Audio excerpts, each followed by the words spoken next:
I didn't hear anything. Stuart, we're recording. There we Once go. again, folks, Well, Stuart yeah, is on a different planet today. yeah. I mean, we turned Tuesday into another Monday somehow. If anybody can screw it up, I'm your guy. Hey, wait a minute. What hoodie is that? Huh? This is from the Oh, the Legends. Texas Legends. Yeah, look, I saw the blue and I was like, bro, is he wearing a Lions hoodie? Did I convert Well, him? the colors are the same. The I colors are know. the I same. got Blue and excited. gray. I Yeah. got excited, but Yeah, we got lots of Lions fever going on all over. And plus, if you're in Dallas, that's the same color as the Dallas no, colors. Or, Lions are not the same color as the Dallas Cowboys. well, aren't the Lions silver and blue? It's Hawaiian blue. Everybody calm down. Oh, excuse me. And you look at the blue, it's definitely different than the Cowboys. Well, A okay. 100%. Don't you compare me to that team that's sitting down watching TV right now. Yeah, that's right. Yeah, sitting and eating chips and going to be watching the game instead of playing it. Although, wait a minute. What is okay, guys? Yes, the Willy Wonka's doors are open. The curtains pulled. We are recording this right now. It's not Tuesday. But what day is it today that we're recording? I have no idea. The day that we are recording is So it's like it's January still. yeah, it's a We are recording on a Friday, January 25th, I think, or 6th. Yeah, it's the 26th, and this is a show that's going to air on the 6th of So February. this is the show right before the Super Bowl. So we're at another predicament where, yes, ladies and gentlemen, Lions won. It's all that matters. Yep. But we are now going to play in San Francisco this Sunday. We will find out this Sunday who's going to the Super Bowl, and this show is going to air the Tuesday before the Super Bowl. So get ready. As you're watching it right now, guys, I could be very happy or I could be Yep. very sad. Right now, I'm very happy. We'll find out. It's early, but I'm going to go out on a limb and say that this coming Sunday we're going to be watching the Lions and the Chiefs. Well, I'm going to tell you right now, guys. Look, it's not an easy assignment. The Lions don't have an easy assignment. But that's what we do. That's what we do. The Lions have never had an easy assignment. For those people that are sitting there saying they're the Lions, they're probably not going to do it. Man, you got to throw that out the window. This is not the same team anymore. This is not the same mentality. We finally have a guy in Dan Campbell who literally came in and said, "This is what I'm going to do," and he did it. He has ripped that culture, regardless of ownership. He has ripped that culture out of the Lions, and we are moving forward. Whatever happens, look, if we don't make it, yeah, am I going to be bummed? Absolutely. But Sure. Good Lord, let's not forget in the same century, we went 0-16. Okay. That's right. Yeah, and there is something about the whole country getting behind the underdog. It's been 33 years since they've gone to the playoffs. And we've never won a Super Bowl. Never won a Super Bowl. So, you got to look at the odds. They are the hungriest team. And right now, if I'm not mistaken, I think they are the healthiest. Knock on wood. Yes, we've had a couple things. They're beat up as Yeah. they are anywhere towards the end of the season. I don't want to make this the Lions show, but the other thing is they are, if you look at them as a team, as a unit, there's something in their eyes. And I know people say that all the time. When they said, "Look, we're coming with true grit," that basically means we are going to come and hurt you. Yeah. And that's what Detroit does, guys. That's Detroit's, that as a city, as a team, from our music to our sports, like we don't swing to miss. Yeah. I mean, I think it's fair to say that the whole city of Detroit is just in awe, in shock, in anticipation. I mean, everything, and I go for it. I love it. One last comment about the Lions. Something interesting, weird fact. Do you know that right now in Detroit, murders are down 20%? Okay, so the last time that murders were this low in Detroit was back when the Lions were good in the 60s. They were down 20%. This is the lowest murder rate the city has seen since the 60s. I'm just saying, even people are like, you know what? I was going to rob you today. I'm not. We're going to watch the Lions. I'll get you next week, you know? Yeah. Although what does that mean if they lose? I wouldn't be anywhere near that city if they lose right now, guys. And I love Detroit. Get the first ticket out of the Time city. to go home. It's time to go home. But injuries, you brought up injuries. You know, that's one of the biggest problems. I mean, look, we saw it in San Francisco. San Francisco was a great team. I'm not taking anything away from them. But they're beat up. They barely, I mean, dude, they got some guys pulled last week or whenever we watched it. Yeah, I mean, and that's what I was thinking about this week was the fact that that's kind of the other side of sports is you know the teams that stay healthy are the ones that seem to have the advantage to advance. Maybe it's because when you got your first string pro on the line and he gets injured, you got to bring in either a rookie or a second stringer who has not had that much playing time. He doesn't have that chemistry with the rest of the players. You know, it takes a few downs in order to develop that. Well, you got to look at too, like, let's look at it where we're just talking football. I mean, it's across the board in every sport. Yeah, that's right. If you're just talking football, let's look at that season. It is a short season in comparison to hockey and baseball and basketball and soccer. Absolutely. Right. But man, you are playing at a level that you and I can't even understand. Like all those athletes, let's not forget it. All those athletes out there on the team made it in the NFL somehow. So even though some of them don't produce like they did or produce as expected, they are performing at peak level of sports and physical capacity that we can't comprehend. So everybody that's sitting on that bench is good, or they wouldn't be there. Right. Some of them are better than others. Some of them get a better opportunity. Sure. So when you're playing at that constantly, and let's not forget, you got practice in there, you got travel, you got personal life, you got your workout regime, you got your food, you got like you have to be at this level. Even on your off days, you're not off. You're watching tape, you're stretching, you're recovering. Like that's intense. And now you got to play in all those elements. Well, there's also those people that are saying, yeah, but they're getting the big bucks for that. So they should be at that level. The thing is, it only takes one bad snap and absolutely. You know, the season could be over, the game could be over, their career could be over. How many careers have we seen end from one game? Yeah. Yeah. And really any sports. I've seen it in basketball. A guy lands wrong, pops his Achilles, boom, his tendon snaps, he's done. Yeah, basketball, you're right. The only one that doesn't seem to fall into that category is hockey. I mean, well, hockey players basically are raised to fight and to be more aggressive than other kind of players and all. And the game has changed a little bit. It's not like it was back in the heyday when like us Red Wings were going out there just knocking people out and winning. I mean, it has changed. Yes, they're still fighting. You're still going back and forth, the adrenaline. You have to carry all that weight on. But let's not forget, we just had a player die. True. I mean, I know it's a rarity, but we just had a player die. So things can happen. There are some protocols now. I mean, a lot of people are on the fence about this concussion protocol that they haven't. Yeah.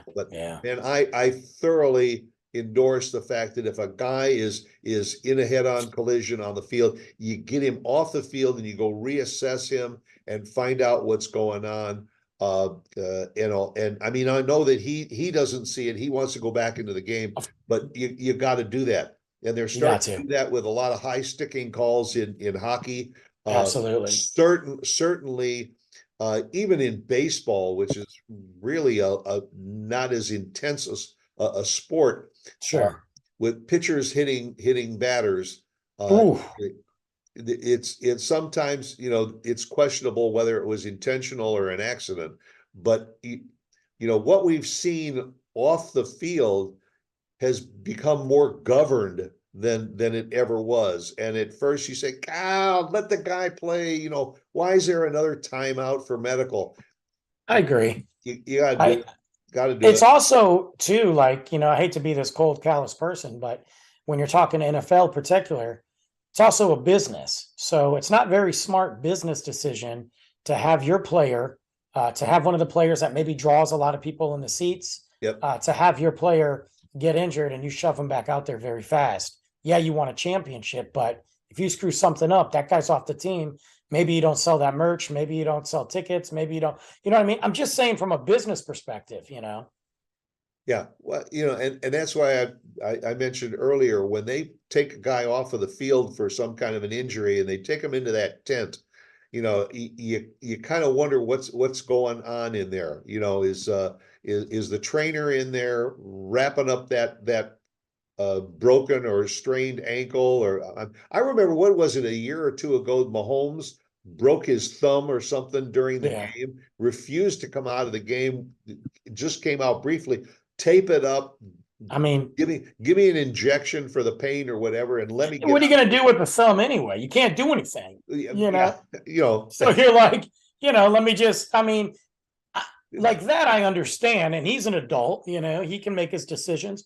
Yeah. It's different when you've got a head injury, you've got potential like broken. Your shoulder. You know what I mean? Like, and really, it's prominent. Talk about like inject him with something, get him back out there. We know that happens. We know it happened for a long time. Really, that was prominent in college sports and even high school, especially here in Texas. Let's not sit there and say that Texas, really high school football in general, there is a lot on the line with that, especially if you're in a state like Texas. I've heard some horror stories from kids. And man, there's been coaches that have gotten in trouble recently in schools that we know.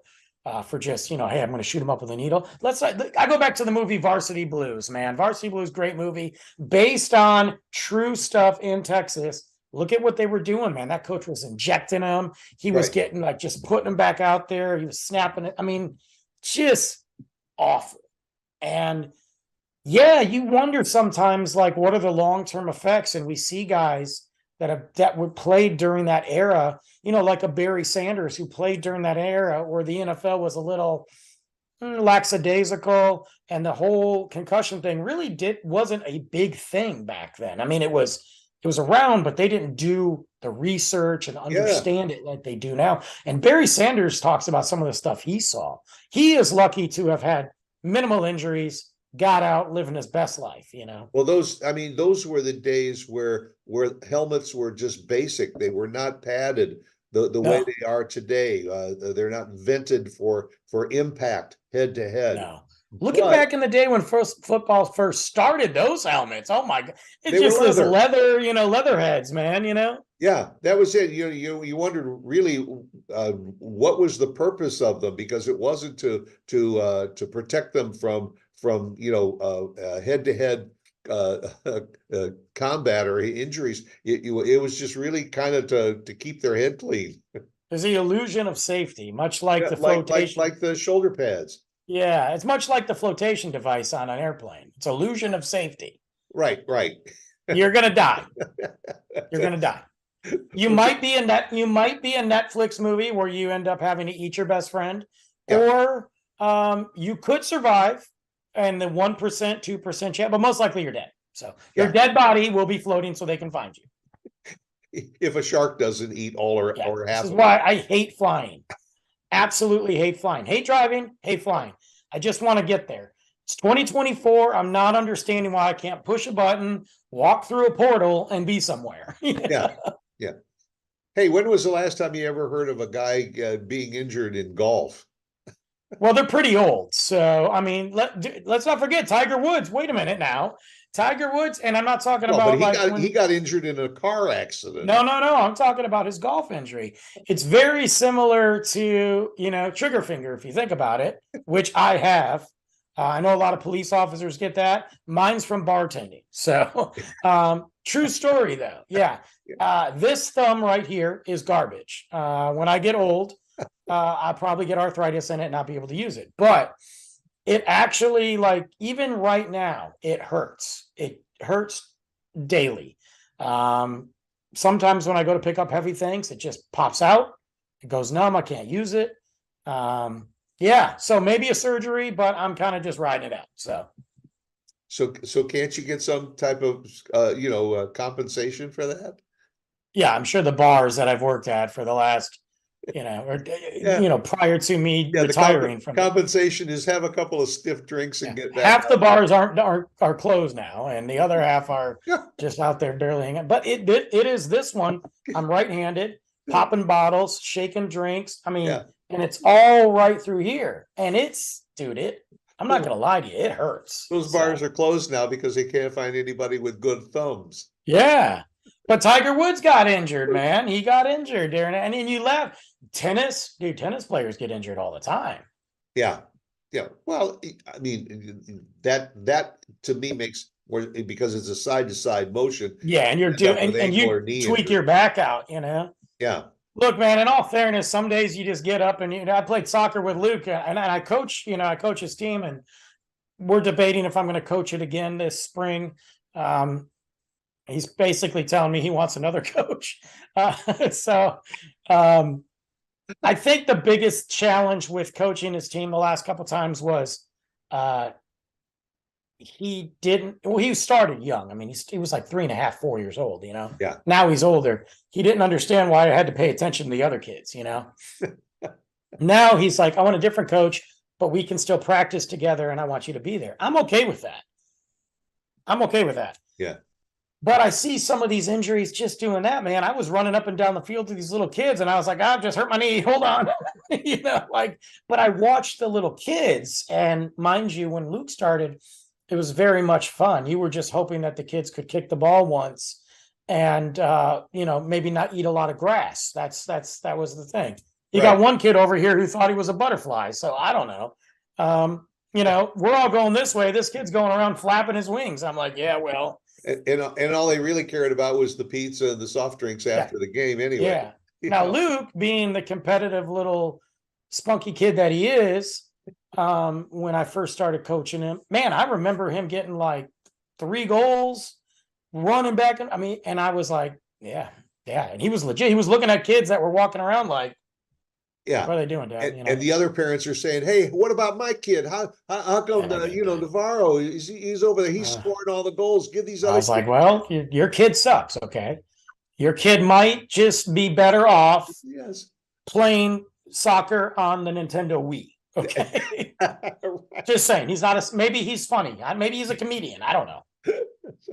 I'm questioning the brain capacity of your child right now. But That's right. But I've seen kids get injured just in the simple play. So imagine that extrapolated to a professional level. I mean, every sport has a chance for injury, and it's crazy to me that we, as the couch potatoes that we are, when we watch it, we're like, oh, that looked like nothing. I'm like, dude, it might be nothing. But they also played 11 games before this where it was wearing them down. So I once sprained a finger playing checkers. I'm pretty sure you hurt yourself trying to set up your microphone today. Yes. I obviously had trouble opening the show. So well, anyway, I hope I can stop the show better than I started it. Me too. So, go on, make it a good day. Come back and see us again next Tuesday, 8 a.m. Make it a good one. Bye.